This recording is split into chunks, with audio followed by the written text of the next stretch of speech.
नमस्कार, मैं हूँ प्रकाश और आज हम लोग चर्चा करेंगे कल के बिहार चुनाव के रिजल्ट के बारे में। कल रिजल्ट आने वाला है और कल का डेट बिहार के इतिहास में एक नया अध्याय शुरू होने वाला है। कल से किस पार्टी का सरकार बनेगा, सभी लोग इंतजार कर रहे हैं।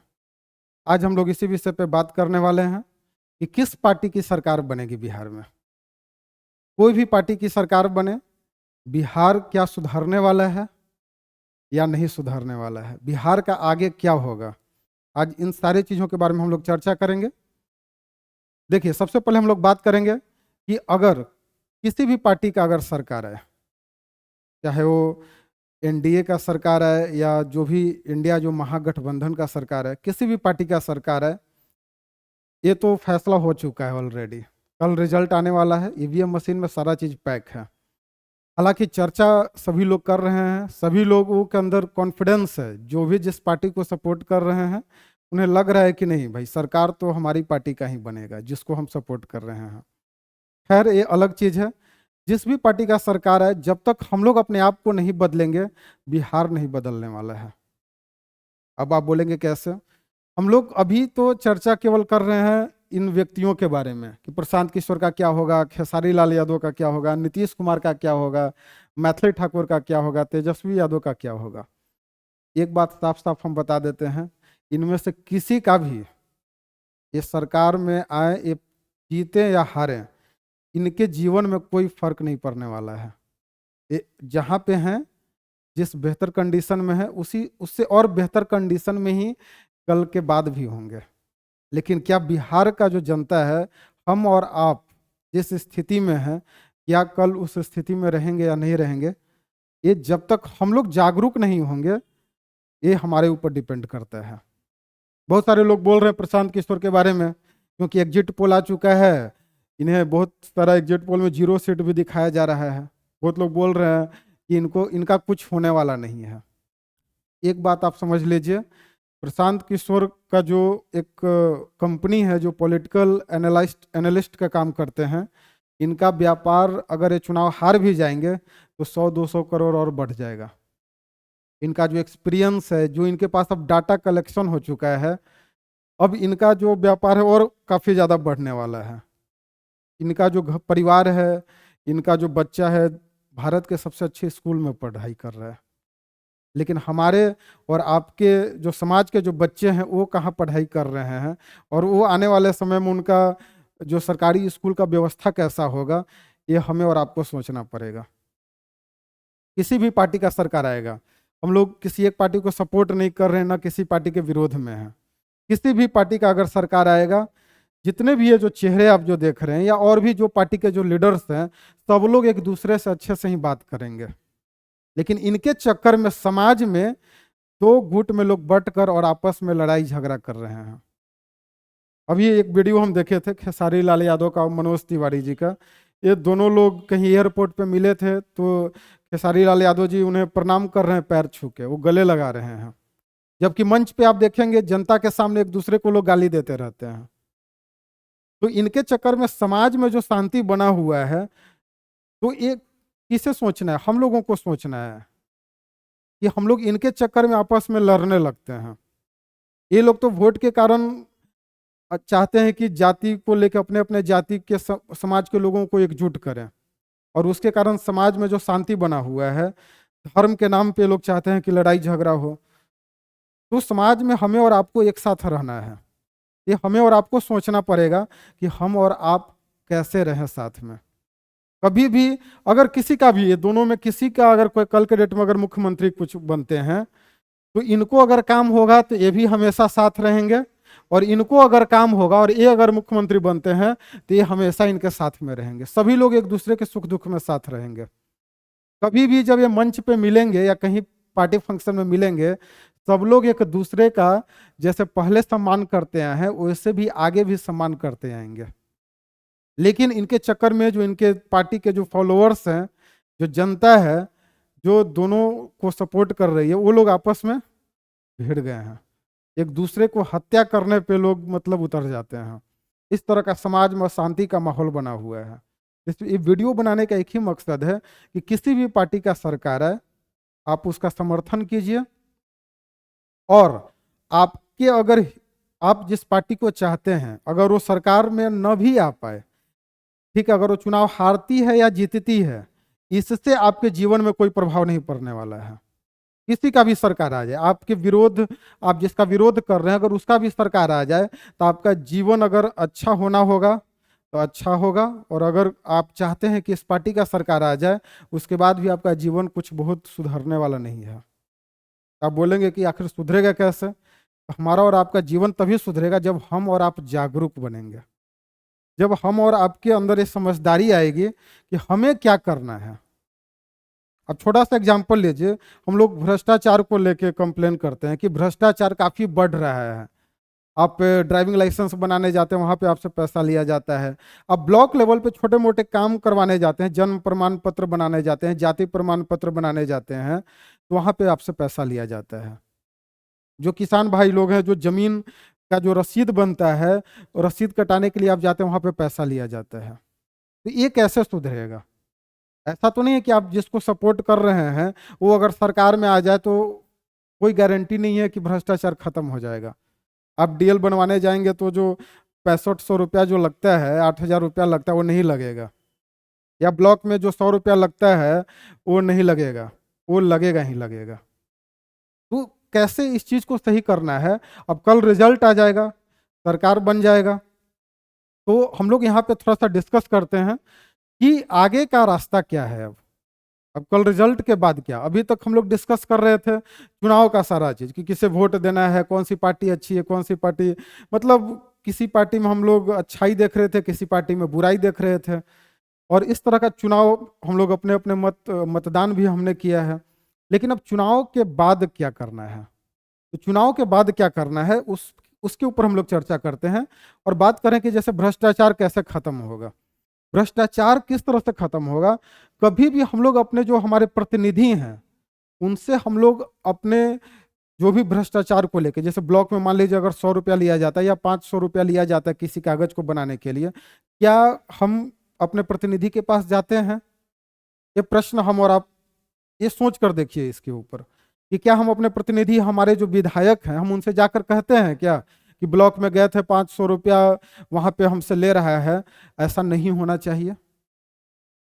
हम और आप अगर इस तरह का अगर जागरूकता अगर हमारे अंदर आ जाए, सरकारी स्कूल जो हमारे गांव में है, कितने लोग हम लोग जाके वहां पे देखे हैं स्कूल में कि अच्छा से पढ़ाई होता है या नहीं होता है, और कितने लोगों ने, हम लोगों ने कंप्लेन किया है अपने प्रतिनिधि से, कितने लोगों ने, हम लोगों ने जाके बोला है कि नहीं हमारा जो गांव का सरकारी स्कूल है वहां पे अच्छा से पढ़ाई नहीं होता है, वहां पे अभी मिड डे मील जो मिलता है वो अच्छा भोजन वहां पे बच्चों को नहीं दिया जा रहा है।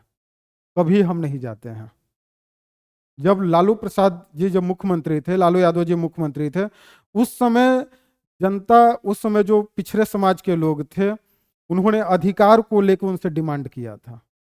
उन्होंने समाज में जो पिछड़े समाज के लोग थे उनके साथ भेदभाव किया जाता था, तो इस चीज को लेकर उन्होंने लालू प्रसाद यादव जी को मुख्यमंत्री बनाया था, और उस चीज को लालू यादव ने सही भी किया। लोगों को, जो पिछड़े समाज के लोग थे जिनका शोषण किया जा रहा था समाज में, उनके साथ वो खड़े हुए, उनको एक मजबूती देने का काम किया उन्होंने।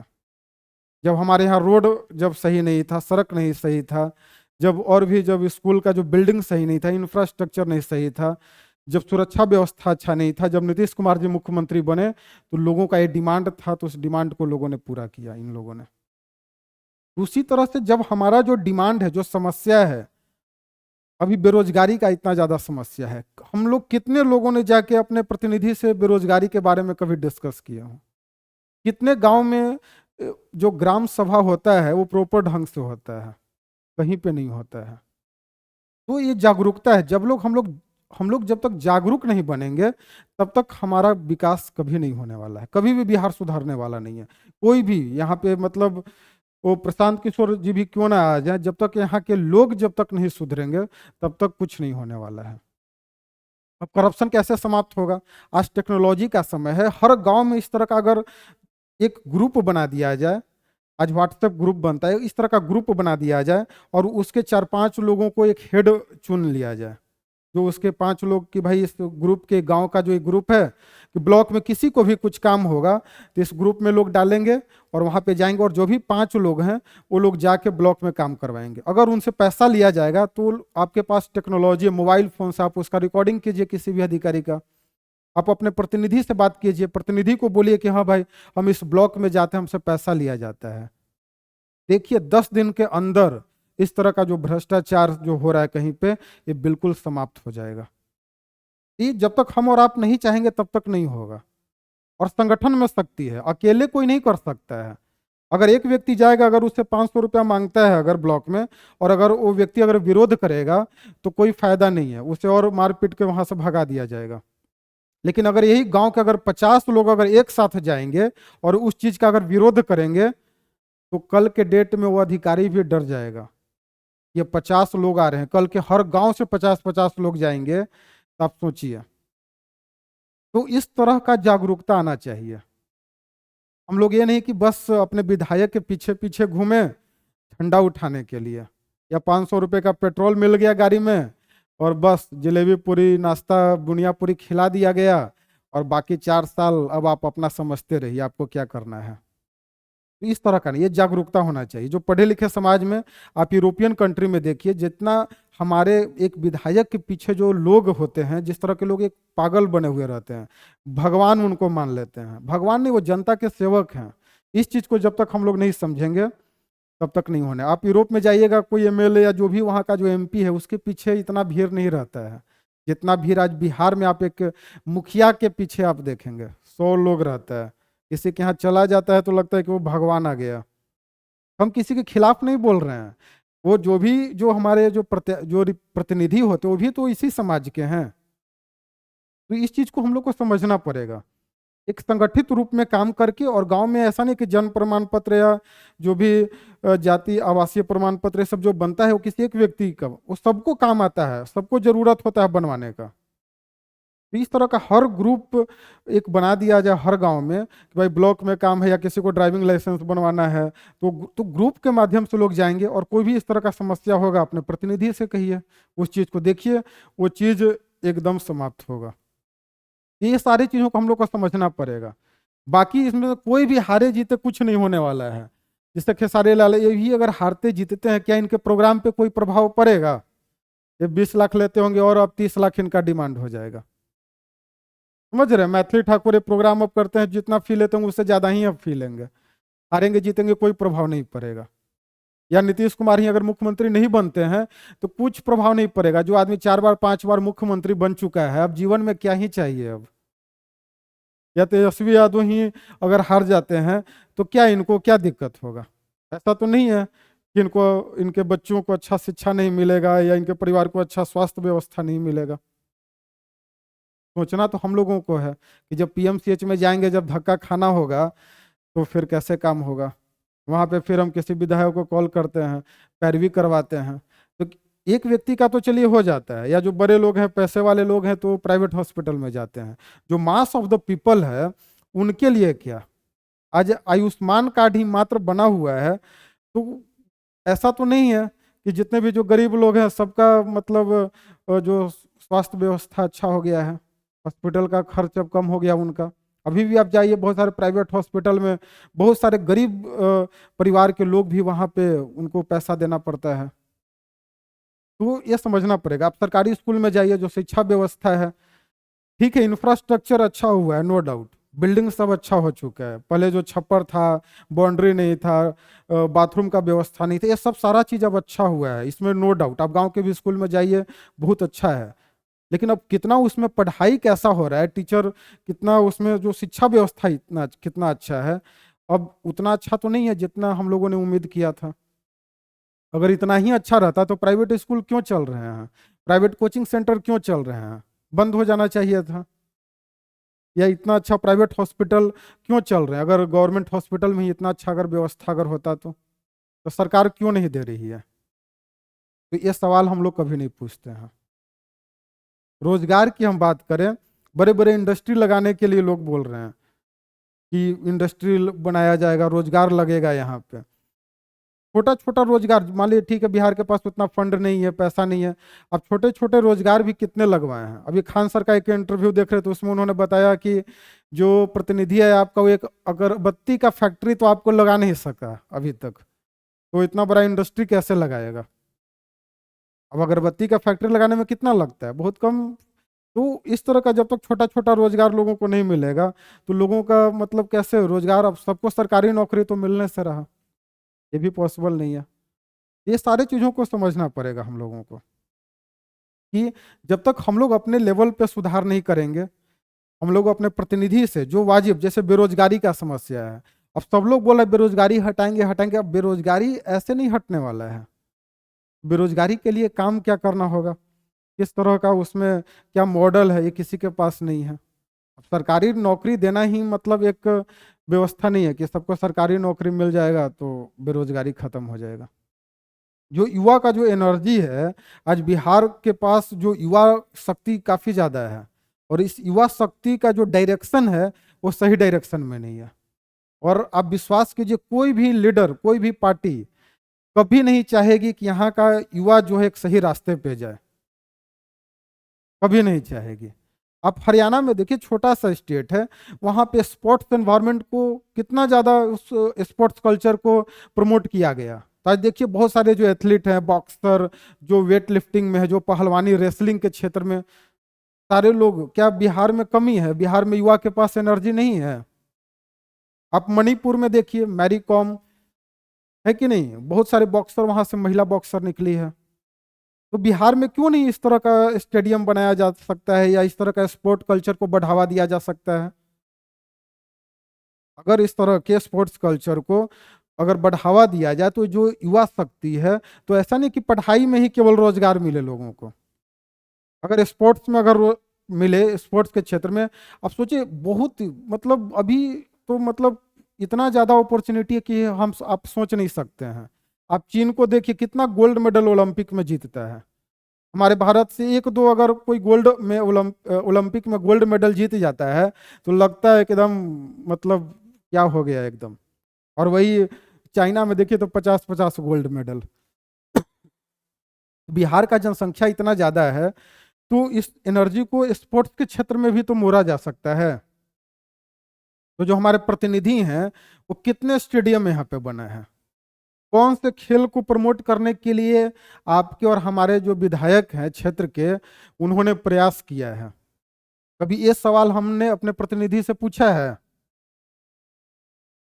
तो इस चीज को समझना पड़ेगा। आज मुद्रा योजना, एक योजना चलता है सरकार का, जिसके तहत 10 लाख रुपया युवाओं को रोजगार के लिए दिया जाता है। हम और आप, अब बोलने के लिए तो नहीं, लोन हमको नहीं मिलेगा, हम और आप कितने बार अपने प्रतिनिधि के पास गए हैं कि भाई ये मुद्रा योजना है, इसके तहत हमको 10 लाख रुपया चाहिए, मुझे रोजगार करना है। तो आप चाहिएगा कि भाई अब चम्मच से कोई अब आपको खिलाए, तो ये नहीं होने वाला है।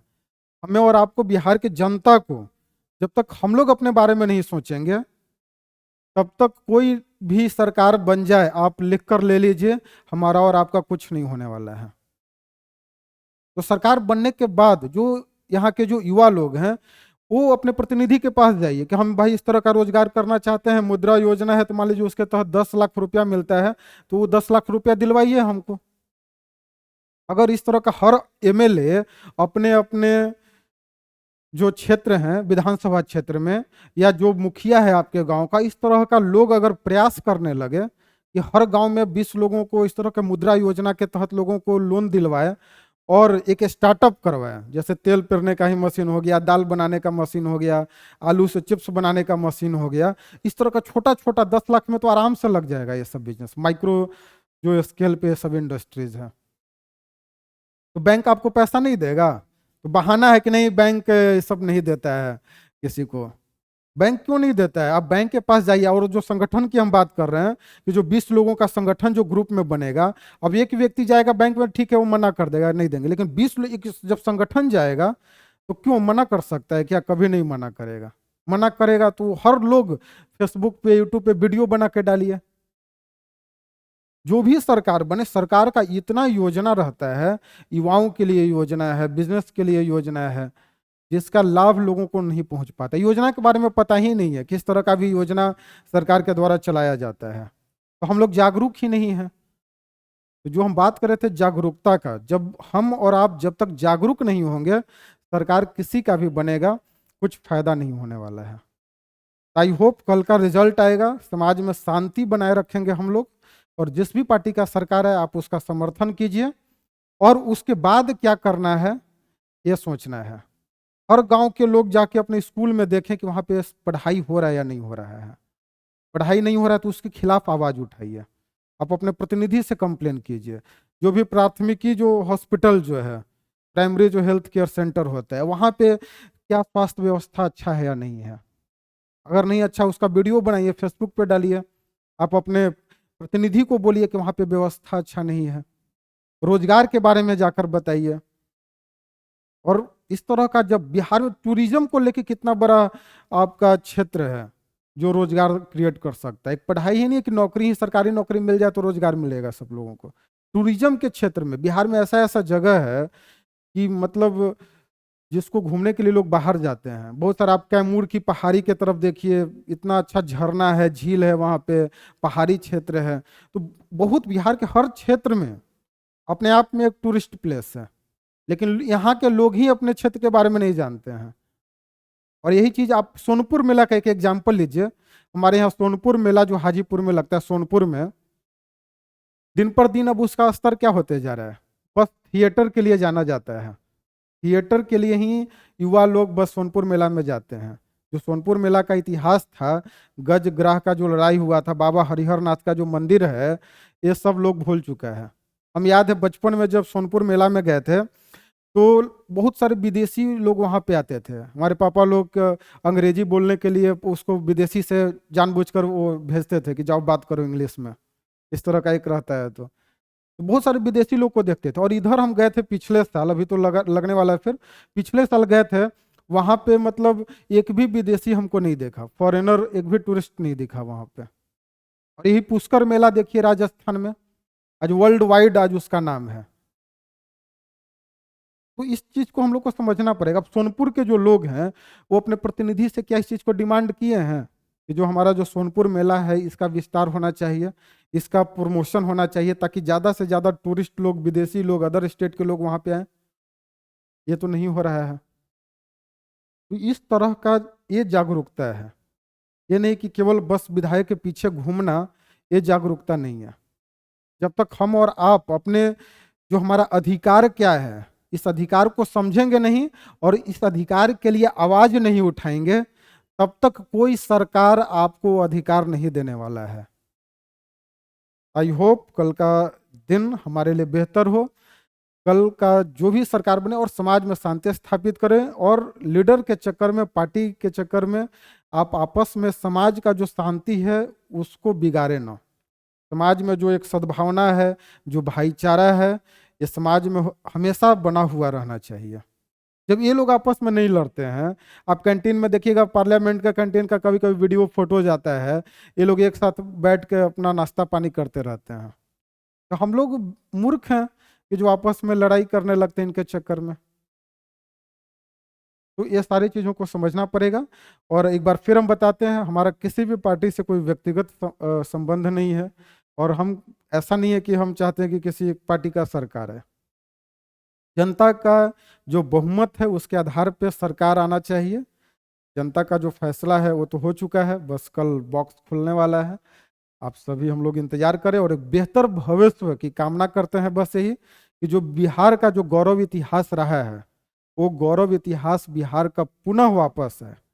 हम बस ऐसा सरकार चाहते हैं कि जो नालंदा, जो पूरे विश्व में शिक्षा व्यवस्था के लिए जाना जाता था, आज शायद ही वहाँ पे कोई एक अच्छा स्कूल होगा। तो जो बिहार का जो गौरव रहा है चंद्रगुप्त मौर्य के समय में, अशोक के समय में, गुप्त कालीन में, जो स्वर्ण काल जो भारत का बोला जाता है, तो भारत हमेशा जब भी अपने चरम पे रहा है, शीर्ष पे, जब भी विश्व के शीर्ष पे, जब भारत का जब गौरव, जब भारत का पताका जब लहरा रहा था, तो बिहार का उसमें सबसे ज्यादा योगदान था। तो और फिर से भारत अब विश्व के अग्रणी देशों में बनने जा रहा है, आने जा रहा है, तो बिहार की क्या भूमिका होगी तो उस बिहार का जो गौरव गाथा है उसको पुनर्वापस लाना है। जो शिक्षा व्यवस्था यहाँ का अच्छा था उसको वापस लाना है। हम लोग ऐसा सरकार चाहते हैं, और किसी का भी सरकार है उससे अपेक्षा करते हैं, उससे रिक्वेस्ट करते हैं कि जो भी पार्टी सरकार बनाए, बिहार का जो गौरव इतिहास रहा है आप उस इतिहास को पुनर्वापस लाने का प्रयास करें।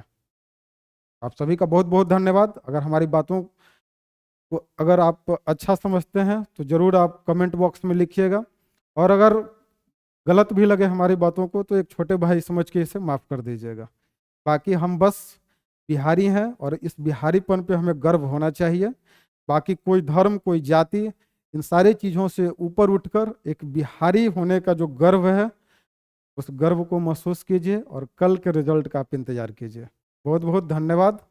कल देखते हैं हम लोग रिजल्ट क्या रहता है।